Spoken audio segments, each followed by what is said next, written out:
Bonjour, bienvenue dans cette nouvelle vidéo et aujourd'hui nous allons parler de changement. Quel type de changement se produit chez les jeunes et si vous avez l'habitude de me suivre, vous savez que je dis toujours et souvent que les parents n'achètent pas un diplôme, n'achètent pas votre réputation, les parents achètent un résultat. Alors quand vous vendez un coaching, eh bien vous vendez avant tout un résultat et non pas une méthodologie. Alors vous me direz, mais ok, c'est bien beau Jean-François, mais quel type de résultat tu peux avoir? Quel type de résultats peuvent avoir les membres de la team, ce sont les personnes qui rentrent dans le programme.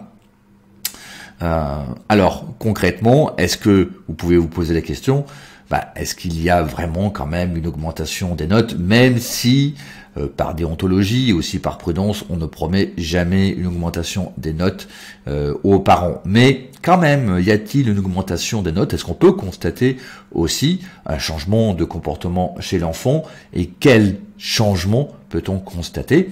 Et enfin, est-ce que s'il y a changement des notes, augmentation des notes, quand est-ce que on peut le constater? Est-ce que c'est pendant le coaching, pendant l'accompagnement ou au bout de 1 mois, 2 mois, 3 mois, une scolarité, 1 an, 2 ans, voyez? Et puis ensuite, quel type de changement peut-on constater dans le comportement? Est-ce que l'enfant se met au travail? Alors ça, c'est vrai que les changements de comportement, c'est un peu plus difficile parce qu'en fait, c'est difficile à quantifier. Mais est-ce que quand même les parents peuvent percevoir un changement de comportement?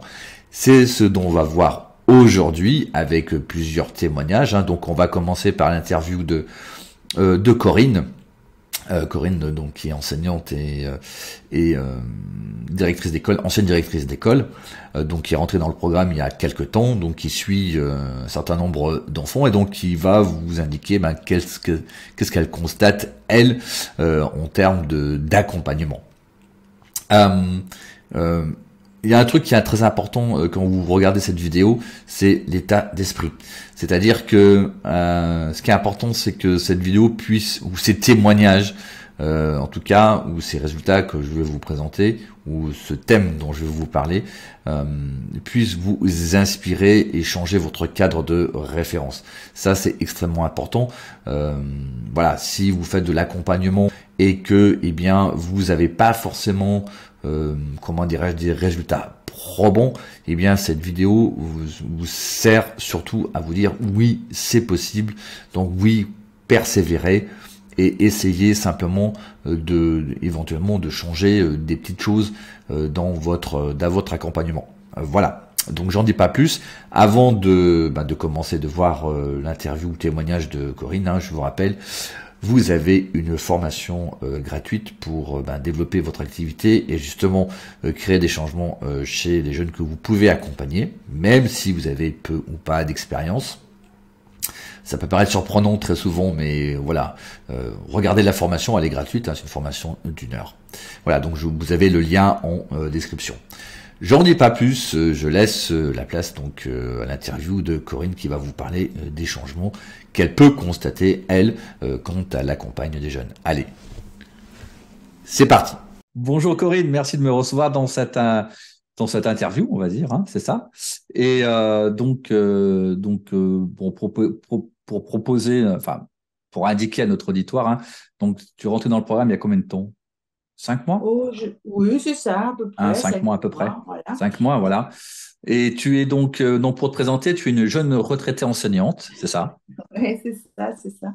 Donc, effectivement, j'ai fait plus de 30 ans dans l'éducation nationale.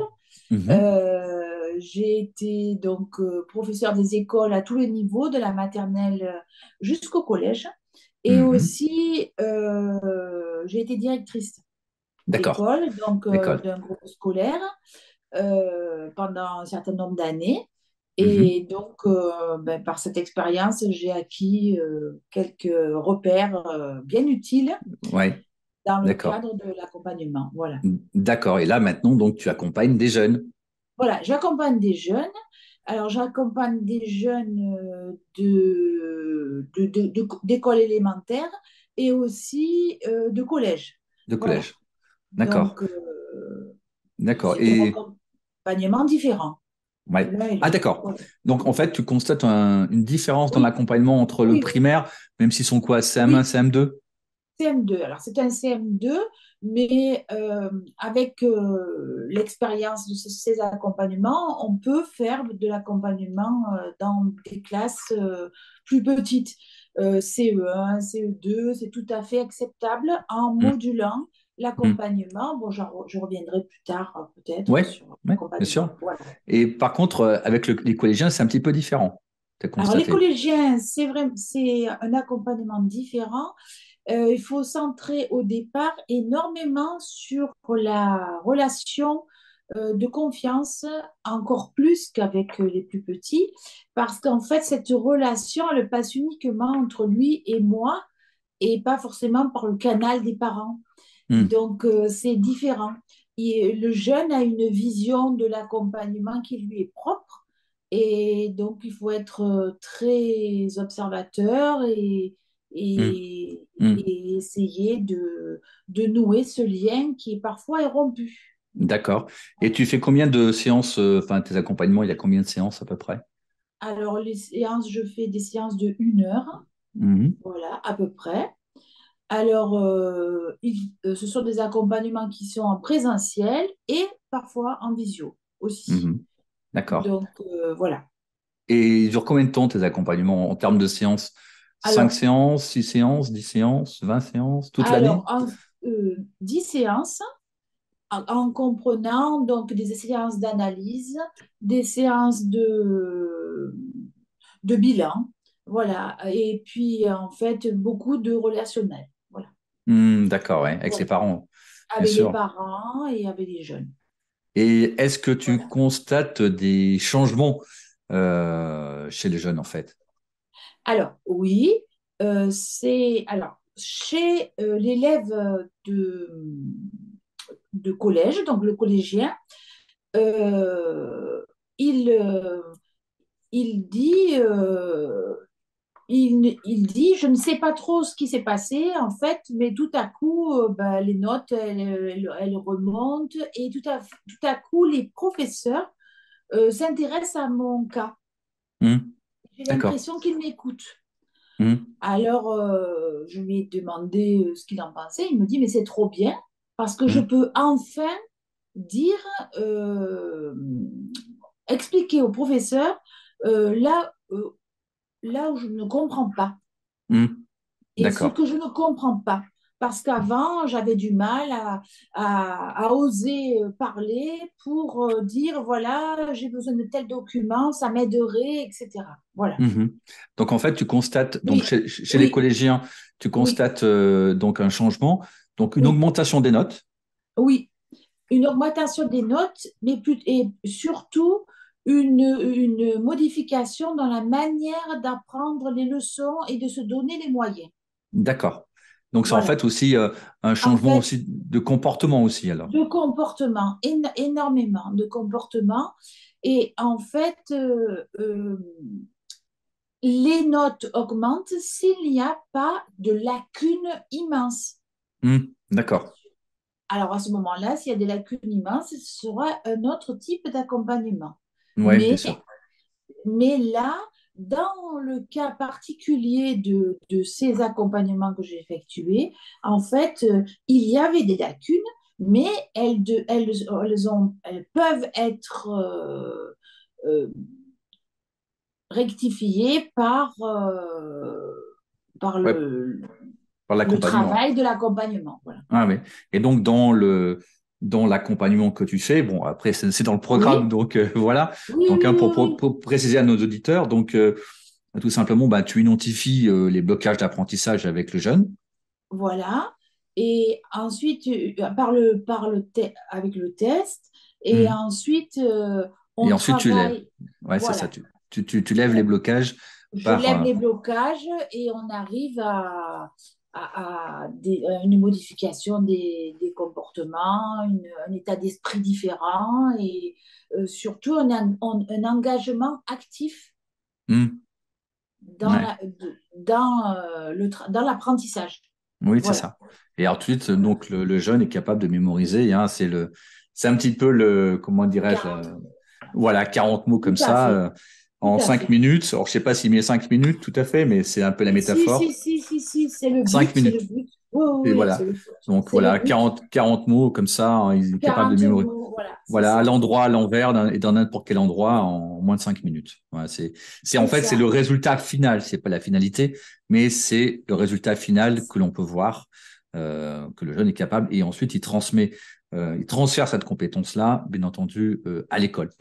Hein, Bien sûr, bien sûr. et est-ce que le changement se fait, tu as pu constater le changement quand? C'est-à-dire pendant l'accompagnement ou après quand l'accompagnement est complètement terminé? Alors, pendant l'accompagnement et même parfois immédiatement après la connaissance des profils. D'accord. Parce que c'est un premier pas. Mhm. Une fois que l'enfant ou le jeune connaît son profil d'apprentissage, en fait, il arrive à comprendre comment il peut fonctionner. Mhm. Et il y a plein de difficultés qui s'éclairent. Voilà. Mhm. Mhm. D'accord. Comment, pourquoi, par exemple, le cours de sciences, il ne le comprend pas, pourquoi il a l'impression qu'on lui parle chinois, eh bien, effectivement, on peut avoir des explications dans les profils d'apprentissage. Voilà. D'accord. Et tout le travail de l'accompagnement permet de mettre en lumière justement ces profils et de travailler avec eux pour justement pallier à ces problèmes, à ces difficultés scolaires. Oui, bien Voilà. sûr. D'accord. Voilà. Et les parents réagissent comment en fait? Quelle Alors, est les la- parents sont, une fois que la confiance est établie, les parents acceptent le type d'accompagnement et observent. Et à partir du moment où ils sont dans la position d'observateur de l'apprentissage, du travail, à ce moment-là, on dénoue les tensions. D'accord. Donc, D'accord. en fait, l'accompagnateur devient un peu un médiateur. Mhm. D'accord. Et voilà, c'est le but, enfin, c'est pas le but, mais cet accompagnement scolaire, c'est un point un peu isolé, tout en étant en rapport avec l'école, avec les parents et avec le jeune. Mais en fait, on remet du cadre dans l'activité scolaire. D'accord. Voilà. D'accord. D'accord. Donc en fait, oui, c'est ça, une forme un petit peu de Oui, médiation, parce que tout les à parents fait. se posent beaucoup de questions, et donc ils Oui, passent aussi un peu par toi, ils discutent un voilà, petit peu voilà, par toi, avec toi, voilà. pour voilà, ok. Et est-ce qu'ils constatent aussi ces améliorations, enfin cette Oui, transformation chez leur enfant, ou oui. c'est que le sentiment de l'enfant? Non, c'est le sentiment des parents et même avant celui de l'enfant. L'enfant, lui, n'est pas vraiment très conscient des modifications qui se sont opérées, sauf si vraiment, si lorsqu'il y a des montées de notes ou des attitudes qui sont conscientes. Mhm. Mais c'est plutôt les parents qui disent, tiens, il n'agit pas de la même manière. Il D'accord, ne réagit pas de la même manière.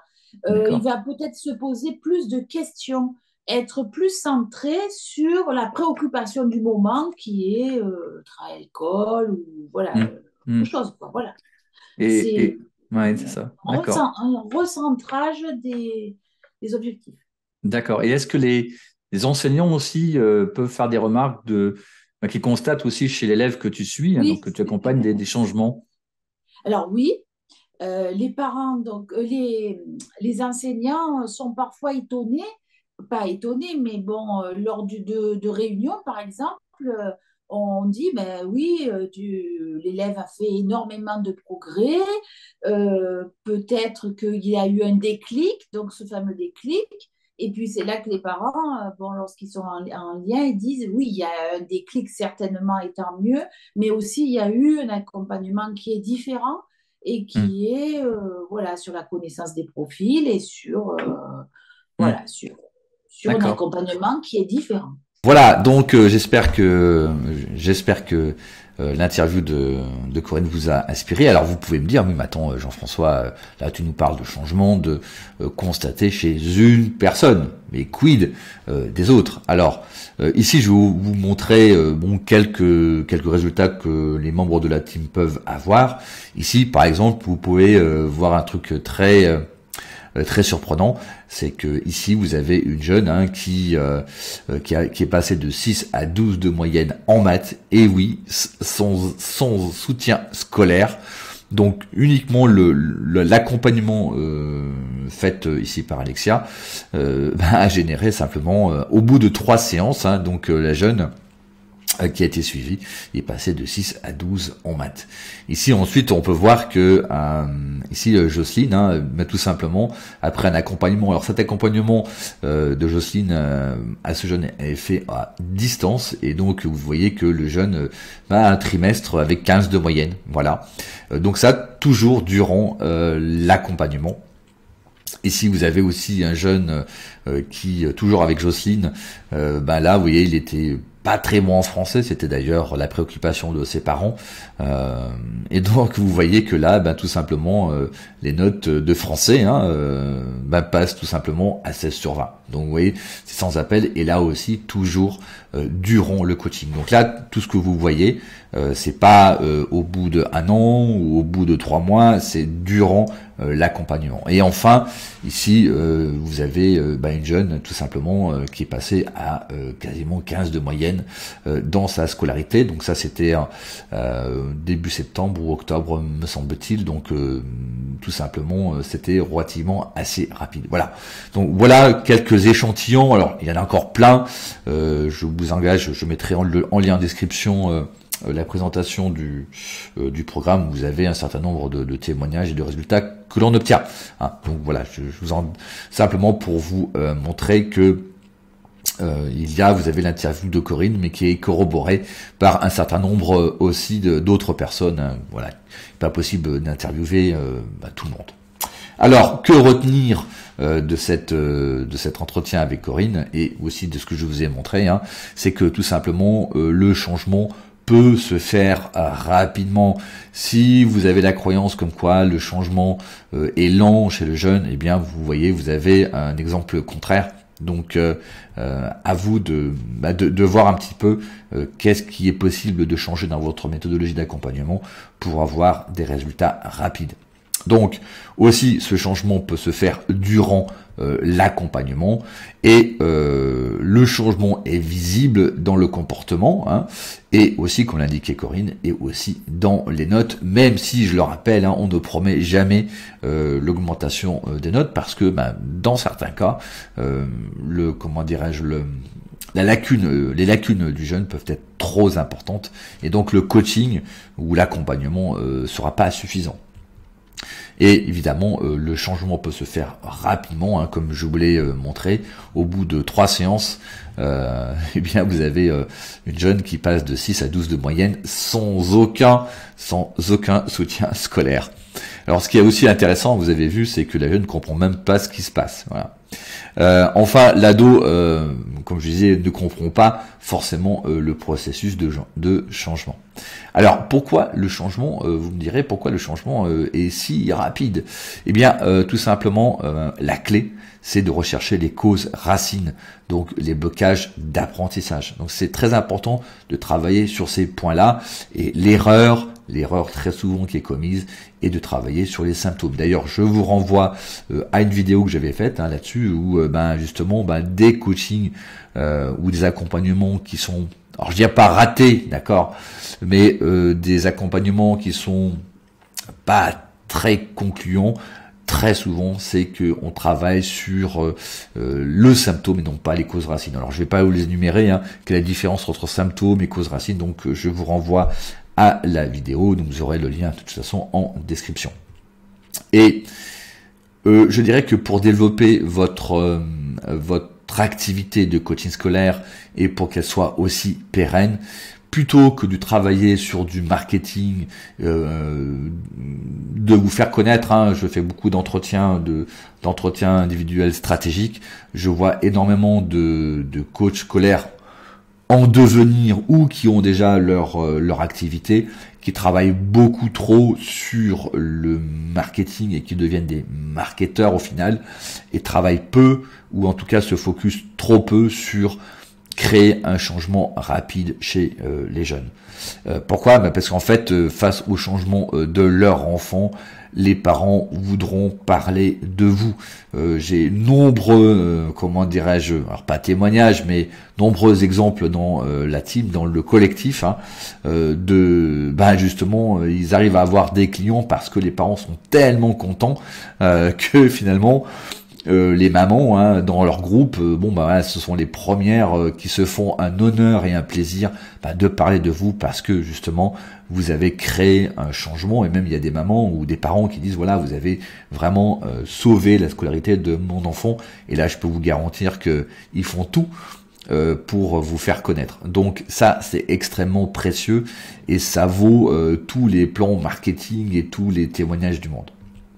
Et donc évidemment les parents très satisfaits seront vos meilleurs vendeurs.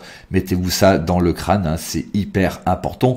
Donc en fait pour développer son activité, je me répète, mais pour développer son activité et aussi surtout cette activité soit pérenne, assurez-vous d'abord de savoir de créer des changements chez les jeunes que vous accompagnez, même peut-être minimes, mais en tout cas que les parents puissent voir des choses concrètes, Voilà, plutôt que de s'attacher à développer votre image marketing, plutôt que de faire un beau site. Voilà, mettez l'effort là-dessus et posez-vous la question toujours et de façon inlassable, comment vous pouvez créer un changement chez les jeunes ou chez le jeune. Comment moi je peux créer un changement chez le jeune? Comment je peux créer un changement rapide chez le jeune? Comment je peux avoir, grâce à mon accompagnement, comment les jeunes peuvent avoir une augmentation des notes, même si je le promets pas aux parents. Voilà. Faut vraiment être focus, votre esprit focus là-dessus, plutôt que de s'interroger comment je peux me faire connaître. Alors, c'est important. Je dis pas qu'il faut pas le faire. Mais quand vous avez une méthodologie qui vous permet de créer des changements réels chez le jeune, des changements rapides et non pas au bout d'1 an, mais au bout de, on va dire, d'une dizaine de séances, ici dans la team, ils font tous, le grand max de séances qu'ils font, c'est à peu près 10. Ils font jamais au-delà, autrement ça crée une dépendance. Mais voilà, posez-vous cette question-là, focusez-vous là-dessus. Si vous devez investir dans une formation, faites-le là-dedans plutôt que dans des stratégies marketing, même si c'est, c'est important, mais c'est pas fondamental. Parce que quand vous avez une méthode, à un moment ou un autre, évidemment, le bouche à oreille va se faire et vous aurez un flux de clients sans effort et vous ferez vraiment votre métier. Parce qu'autrement, j'en vois beaucoup dans les sessions stratégiques individuelles, de coachs qui ont fait beaucoup d'efforts pour se faire connaître, mais malheureusement ensuite les parents ne créent pas vraiment de bouche à oreille et donc sont obligés d'amorcer la pompe, toujours obligés de faire de marketing, toujours obligés de se faire connaître, toujours obligés de communiquer et petit à petit délaissent leur vrai métier d'accompagnement et de coaching scolaire. Voilà, c'est tout pour aujourd'hui. Bon, j'espère que cette vidéo vous a aidé, qui vous a aussi aidé à changer votre cadre de référence et aussi à élargir le champ des possibles.